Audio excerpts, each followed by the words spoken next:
guys, Ashley again. This time I'm coming to you through the library's website and my own website. I'm doing a little bit of work from home.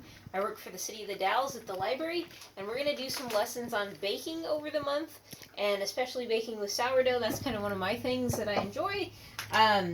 In my previous post, which I'll post on the library site as well, we talked a little bit about how to feed your starter, your sourdough starter. This video, I'm going to do two tonight, is going to be on what you'll need to start your basic sourdough bread. So again, go to the Clever Carrot website. They're a wonderful website, and they have a really great sourdough starter recipe list of like anything and everything you could think of. But I wanted to show you guys in this quick video what you'll need. I recommend a scale. If you don't have a scale, and you can't get one now, there's some conversion things online that should be able to help you. I like the scale because it gets it really precise. You do grams. This scale does grams, ounces, and I think pounds. But if you do have a scale, make sure you got it on grams, because I have had it on ounces and that doesn't turn out so great.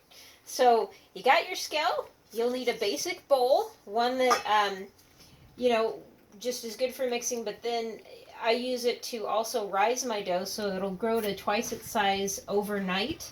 So you want a bowl big enough that your dough, which will be kind of a small, a little bit larger than a grapefruit size, it'll double that overnight at least as it grows.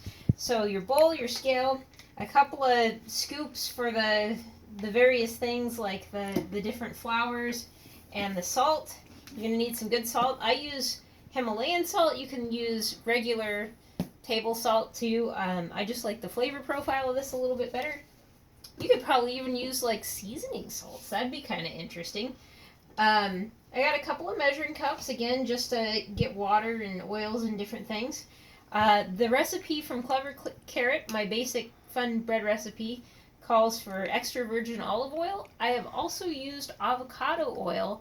You might even be able to use coconut oil. I haven't tried that yet, but it calls for extra virgin olive oil. You're going to want your sourdough start, nice and bubbly. I fed this about 3-4 hours ago, so it's looking really good. And I'm going to show you guys real quick how to tell if your sourdough start is ready. And if you're curious if it's ready, dip in there, get a glob of it, and drop a little bit into some water. Now, if it floats like that, you know it's ready. If it sinks, it's not ready. So that's kind of a cool way to tell if your sourdough is active enough to be used in a recipe. So, sourdough starter. I use a little bit of wheat flour in my bread recipes and some various other things. So you can have wheat flour on hand.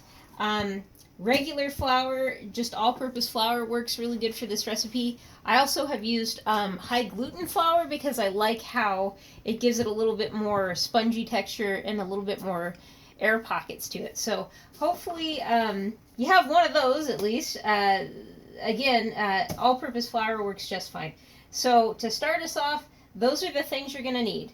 Again, a scale, a bowl, your flours, whatever type of flour you want, your sourdough start, a couple of scoops, a couple of measuring cups, some salt, and some olive oil. That is it. And I'll see you guys here in a little bit to get started with our very first sourdough bread, display.